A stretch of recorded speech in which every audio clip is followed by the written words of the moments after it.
Right, this is Mike from the Mike James Rock Show. I'm joined with Sid from Heaven's Basement. How's it going, chap? Awesome. Yeah?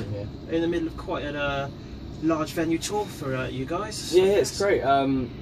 It's a great tour, but it's unfortunately short. There's only like 8 shows. Oh, okay. And we've been touring for quite a while now, so we're used to doing like 2.5 month tours. Yeah, yeah. So it's a bit of a cock tease, but it's awesome. Because you guys are out with the Pretty Reckless, and you've been out with those guys a fair few times now. You must be quite chummy with them. Well, yeah. I mean, we toured with them for like 2 months or something in America. And then we went back and did a couple of shows in May. Yeah. Like around the American festivals. And I've done some stuff with them. When they came over, I did some like Radio 1 stuff with them. And okay. they're just like, well, we're coming over for a couple of weeks. Do you want to come out? And we're like, yeah, man. Because we're in the middle of writing our new album. It's been a while since the last one, hasn't it? Yeah, I mean, how's the writing going? Yeah, it's good. But it was awesome. We were like, yeah, let's go out and play a bit, and then go back and write. Keep everything fresh. Keep it fresh. We were kind of tempted to play a bunch of new stuff on this tour, but decided against it. Yeah. I'm guessing the album's out next year then. Yeah, hopefully. Has it got a working title? Have you got anything? You can't anything like that. Nah, nothing yet. So you're just demoing, writing, or actually you've got studio time booked and it's... No, we're just demoing and writing. Cool, man. It's kind of different process this time, because with Filthy Empire, we had kind of half of it written before we went into the studio, and we actually wrote half of it as we were going, because we just hit our stride and stuff was happening. Whereas this time, I think we're going to try and write as much of it as we are happy with. And go, okay, now we've got a bulk of a sweet album. Yeah. Now let's go into the studio and finish it off. So what kind of influences do you draw on this far down in your career compared to, say, like your first tracks that you ever recorded and wrote together as a band? Just the live experience, really.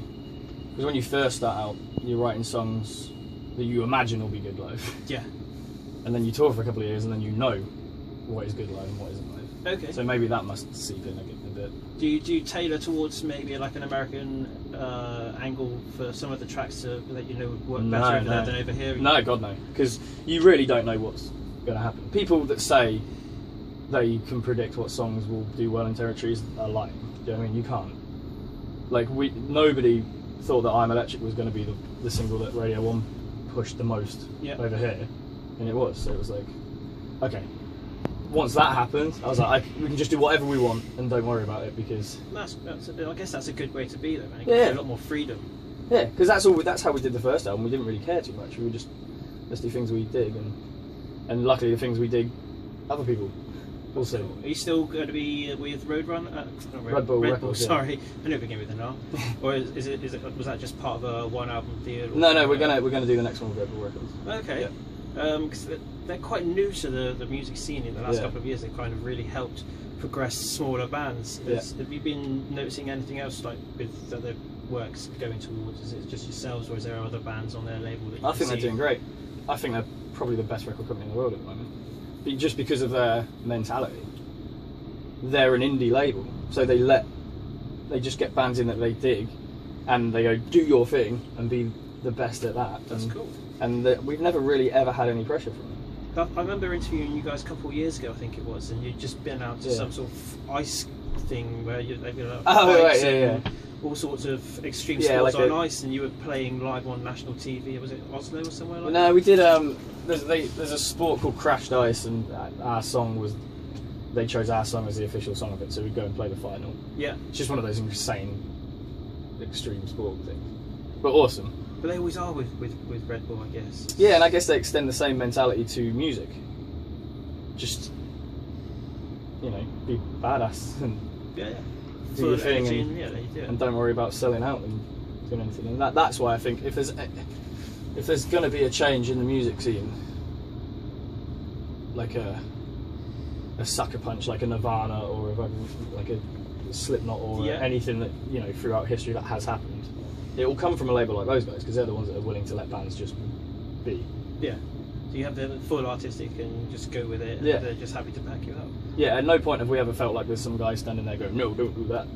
They're like, sweet. That's a great way of working. It's almost like a DIY kind of way of working. Yeah, they're an indie label, but but they have the experience, because the people that work there are all awesome, and they're all experienced people, but we're happy. That's cool. Your videos for the last 2 singles, is it Lights Out in London. Okay. It's being pushed out at the moment. Yeah, we did. Well, we actually did Lights Out in London and Long Goodbye. Yeah. And they were 2 videos that we didn't release on the album cycle. Oh, okay. And because we had these videos, and so we had a bunch of songs, and we weren't sure which to release.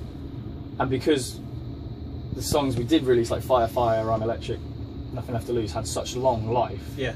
Especially in America, they were for 2 years. There's just 2 singles were still going. That's we didn't really great, have time to put others out. Yeah. So we shot a couple of videos thinking we would, and then we didn't. And so because this tour came up, we were like, oh well, let's put them out, because there's no point not putting them out. No, And at the end of the album cycle, let's give them the airings, time they deserve. See what happens. Do they go down well live? Do you play those tracks live? Yeah. They've always been really good live. The problem on this tour is, well, for any band really on this tour, is that you don't have as long a time to play. No, okay. So we've had to mix the set up each night to try and fit all the songs in. That's good though. I'm guessing because you get fans that travel to every single gig, Yeah, especially yeah. with the headline band being as well known as they are. So to see the support bands constantly changing their sets, it's always going to. We do get quite a lot of that. And so if I'm hanging out like in Manchester, walking around, and somebody goes, "Oh, can you play this song tonight?" And I'm like, "Oh, yeah, sure." That's cool. It keeps it fresh. You mentioned the new album stuff. Is that all you're going to be concentrating on after this tour then? Yeah. It's like Yeah. down into the studio and then just get it done and out for next year then. Yeah, that's all that that's all the plan is. That's pretty cool though, man. So at least you've got some plans for next year. Are you gonna, I'm guessing once it's out, it'll be back on the tour cycle, festivals and things like that? Yeah, I mean, we love touring so much that we only really do albums to allow us to tour. And so when people are like, okay, well this is the last tour of the year, we're like, what? We need to do another album. Oh, okay. Yeah. But now we can go back on tour, right? So that's the goal, make the album as good as possible so we can tour for as long as we can. That'd be cool, man. I think we're all looking forward to hearing it next year. Yeah, me too.